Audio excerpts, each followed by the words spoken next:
नमस्कार मंडळी, मी 31 डेजचं चॅलेंज घेतलेला आहे. आजचा डे आहे 23.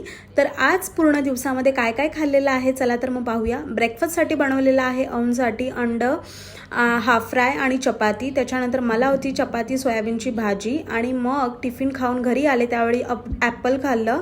त्यानंतर रसम बनवला. ही साऊथ इंडियन रेसिपी आहे. सो तुम्ही कशी बनवता मला नक्की कमेंट करून सांगा. आणि बरं का मंडळी, माझ्या सगळ्या वायटी फॅमिलीला खूप खूप थँक्यू. आपले आता 1400 सबस्क्रायबर कंप्लीट व्हायला आलेत. फक्त 3 का 2च 1400 सबस्क्रायबर होण्यासाठी 2 जण बाकी आहेत. लवकरात लवकर आपले करून टाका 1 लाख सबस्क्राईब या 10,000 सबस्क्राईब करून टाका यार, लवकरात लवकर. मी खूप वाट पाहते. आणि तुम्हाला माझे व्लॉग कसे वाटत आहेत मला नक्की कमेंट करा. Till then bye. आपल्या जेवणाच्या ताटाकडे वळूयात. आणि हे आहे काकडी, कुकुंबर आणि सोयाबीनची भाजी आणि सांबार, रसम आणि भात. बाय.